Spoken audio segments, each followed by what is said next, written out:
पति के गुजर जाने के बाद रानू चिड़िया बहुत परेशान थी क्योंकि उसके पास कोई काम ना था। ऐसा सोचकर वो अपनी बहन टूनी चिड़िया के यहाँ चली जाती है। टूनी, जीजू जी से कहकर मुझे कोई काम दिलवा दो जिसमें मेरी 2 वक्त की रोटी पूरी हो जाए। रानू दीदी, टिन्नू अभी चाय बेचकर नहीं लौटे हैं। जैसे ही वो लौटते हैं मैं उनको आपका मैसेज दे दूंगी। पर टुन्नू चिड़िया यहाँ पर आ जाता है और टूनी चिड़िया से रानू की सारी बात बता देती है। रानू दीदी, अभी तो मेरे पास कोई काम नहीं है जो मैं आपको बता सकूं। पर हमारे जंगल में बादामों की बड़ी मांग है। अगर आप बादाम बेचने लगो तो आपकी बादाम की अच्छी कमाई हो जाएगी। आप एकदम सही कह रहे हो। सर्दियों का मौसम भी आने वाला है, बादाम की डिमांड बढ़ने लगेगी। मैं कल से ही बादामों का ठेला खोल लूंगी। ऐसा कहकर रानू चिड़िया वहाँ से अपने घर आ जाती है और अगली सुबह बादाम की दुकान खोल लेती है। रानू चिड़िया, ये बादाम कैसे दिए हैं आपने? कबूतर भैया, 500 रुपए के आधा किलो है। अच्छा, 1 किलो बादाम दे दो।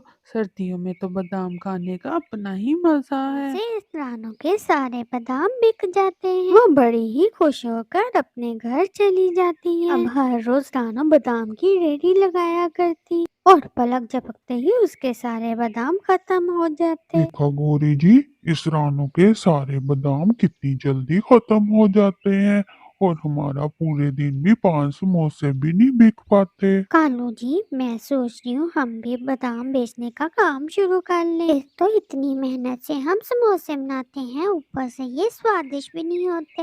हाँ गौरी जी, आप सही कह रही हैं। हम कल से ही ये काम शुरू कर देते हैं। अगले दिन गोरी बहन, एकदम सही फैसला किया।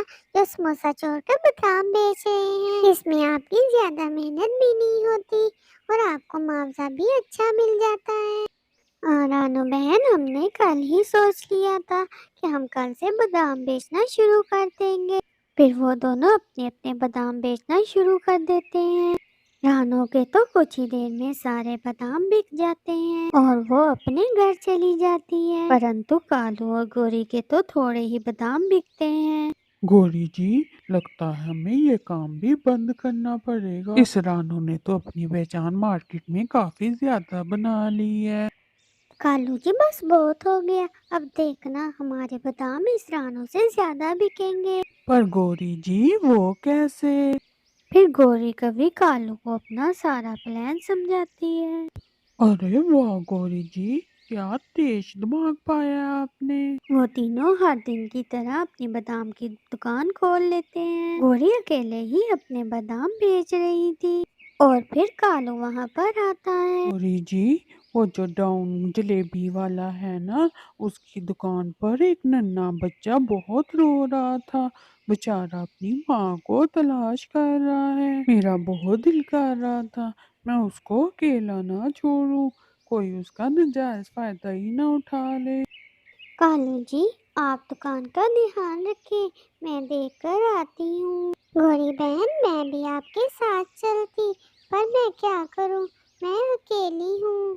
रानू बहन, आप चिंता न करें, आप गोरी के साथ जाएं।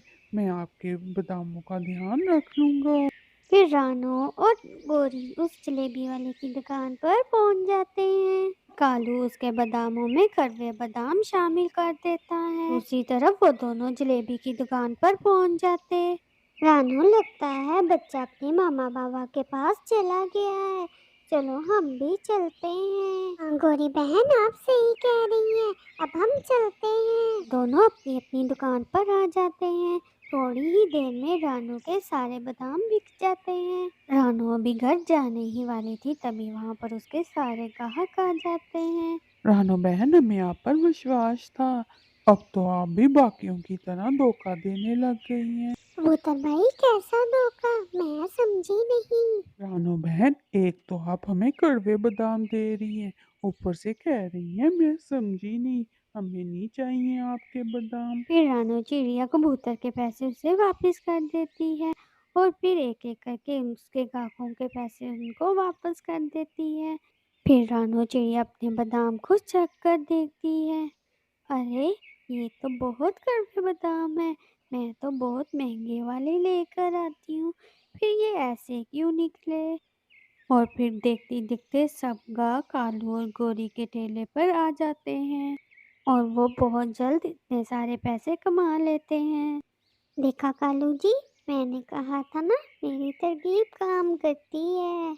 अब हम कुछ ना कुछ करते रहेंगे ताकि चिड़िया के बादाम बदल सकें। फिर वो दोनों मौका देख चिड़िया के बादाम बदलते रहते। जो भी गाहक एक बार रानू से बादाम खरीदता वो दोबारा ना आता, क्योंकि रानू के बादाम तो कड़वे थे। मेरी तो कुछ समझ नहीं आ रहा कि मेरे बादामों को हुआ क्या है। मैं तो एकदम फर्स्ट क्लास बादाम लेकर आती हूँ। जब मैं उतर सकती हूँ तो वो तो कड़वे नहीं होते, फिर ये एकदम कड़वे कैसे हो जाते हैं? मुझे ये पता लगाना होगा। ऐसा सोचकर रानू गोरी कवि के पास चली जाती है। गोरी बहन, मुझे एक जरूरी काम है, आप मेरी दुकान का ध्यान रखें। हाँ रानू, जाओ, जरूर जाओ और बेफिक्र होकर लौटना। हम तेरी दुकान का पूरा ध्यान रखेंगे। ऐसा कहकर रानू दूर जाकर पेड़ पर छुप जाती है और अपनी दुकान पर नजर रखे हुए थी। कालू जी, जल्दी से बादाम बदल दीजिए, अभी रानू भी गई हुई है। जैसे ही गोरी और कालू बादाम बदल रहे थे, रानू वहाँ पर अपने कुछ ग्राहकों को ले आती है। देखा आप सभी ने, ये रानू और गोरी ही मेरे बादामों को कड़वे बादाम में बदल रहे थे। अरे नहीं नहीं, हम तो बस ऐसे ही बादामों को देख रहे थे। कालू झूठ ना बोलो, हमने उधर खड़े होकर देख लिया है कि आप दोनों ही रानू के बादामों को बदल रहे थे। और आज के बाद हम कभी भी आपकी दुकान से बादाम नहीं खरीदेंगे।